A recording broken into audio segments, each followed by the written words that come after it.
I always envision myself as a cowgirl. Or actually, I always envision myself as a cowboy. I always cowboy up. And that's, you just, you do. Most of my growing up, I really only had more relationships with animals than I had with people. I didn't have as many friends growing up. My best friend growing up was a jacket named Checkers. I would take Checkers with me everywhere, and I was like, and if I was invited out or my mom asked me to go someplace, I was like, can I bring Checkers? And here would come my jacket.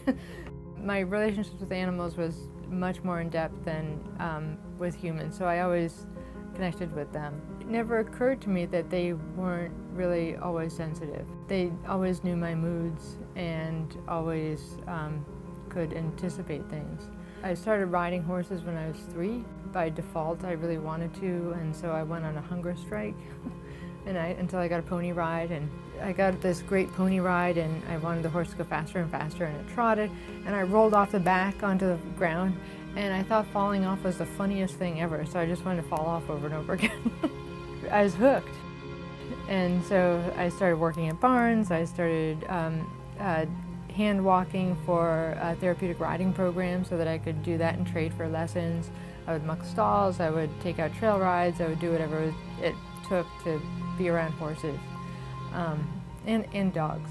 So, but I think as far as understanding when, the first time I understood that an animal was literally taking care of me, when I was in college. So first of all, my horse Tulip was giant. He has 17 hands and weighed almost 1,600 pounds. So that means that he stood a good, like almost a foot over my head at his shoulders. He was like a monster. So it's funny that we called him Tulip, but he was a Dutch warm blood. And I ended up adopting him because I just loved him. I had a good relationship with him, and I just liked to brush him. Anyway, I took him to college with me, and one of my jobs at college was to close up the barn at night. And the barn was, they had 75 horses in the barn, so it was a giant. It was about the size of a football field, with long aisles on either side and the short aisles in the middle. And so after I shut off all the lights and put away all the horses, and I would take Tulip out and do a half an hour of brushing. So all the lights would be off, it's just us on the short aisle. And this was our routine every night. But one night I hooked him up on the cross ties, and all of a sudden he laid his ears back and he was like gnashing his teeth and kicking out. And so I unhooked him, and he flew around the corner and hit the wall with his back hoof. And there was a guy standing right there. And the guy turned and he ran out of the barn, and my horse ran right after him, mouth wide open, ears flat back. and I was stunned. But then about 15 minutes later, campus security came by, and they were looking for him because he'd been harassing women on campus. But my first dog that I got right out of college, she went with me everywhere I went. Her name was Sica, and and that was like so many disastrous mistakes with that dog. But she was the best dog. I used to take her to work with me all the time, and then one day I was asking my boss, I said, you know about dogs, what's wrong with my dog? She's under my feet right now, she's in my way, I don't understand this, she won't get out of my way, she keeps staring at me, what's happening? He said, every time you say that, you end up having a migraine. He said, I think she's trying to tell you something. And so then I started charting it, and the dog was 100% right.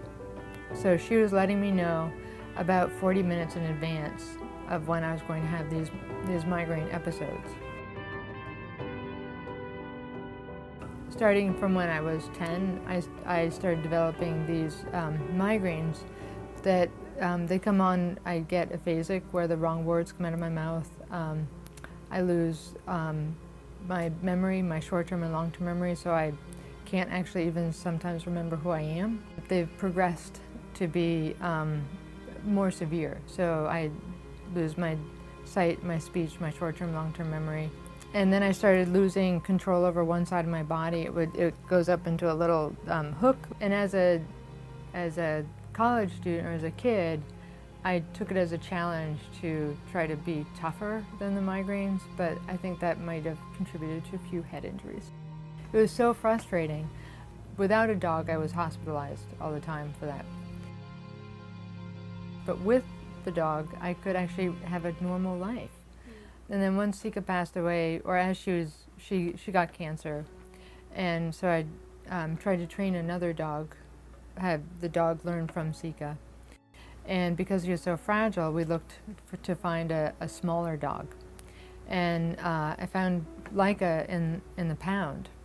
And when I introduced both of them out in the dog pen, Tavi, the older dog, got stuck on the fence because he couldn't see it. And Leica right away went and got him and brought him back to me. I was like, okay, that dog is a keeper. Yeah. Leica came home. And for the first couple of weeks, I just thought we'd, gotten a great pet. And then one day, he just came up and started nose bumping me and standing in front of me and staring at me. And I was like, I literally said the same thing. I was like, what is wrong with this dog? It's always in my way. Oh, wait, I think I've been here before. I've seen this movie. And so I took my meds, and sure enough, as the moments went on, I could feel my hand like starting to do the claw, and then I was ahead because I had taken my meds, and I was like, oh my gosh, he is Sica, come back. What inspires me about art is my human relations and my animal relations. Anything I see that's beautiful inspires me. And if I look at art, anything that I just can't understand how it's made, but it evokes that same feeling, to me that's just like, wow. But when I go into my studio and I think about the work that I'm making, the stories that I want to tell, what inspires me are stories that are either autobiographical or social justice issues. Some are about being obedient and having sort of more of a 50s relationship to dating, how being perceived by doing the right thing, like being an obedient wife or doing things that are obligatory as a woman, and also about sort of gender identity in the sense of wanting to always grow up to be a cowboy, and then being told that I couldn't because I was a girl, but then not understanding, and then I always have series about my own animals. But I also see the images of my animals also as autobiographical. They're the people of my lives. They're my relationships. I also done a lot of work about sexual assault, bringing attention to sexual assault, and trying to figure out ways in which I can make my art be productive for other people. So it's not just imagery, but how can that imagery make an impact? And how can it actually make a difference? And then from that, I've been doing work about breakup violence and domestic violence.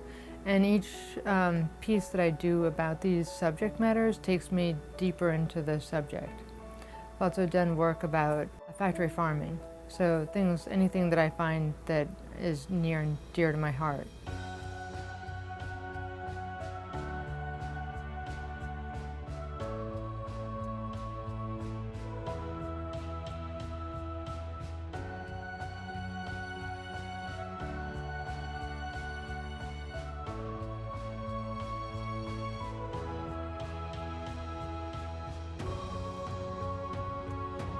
I would always say to everyone, like, fight, keep it going, like fight for your right to make art, your fight for the space that you need, keep it going, and because you can. I mean, the only person who is going to really stand up for you is you.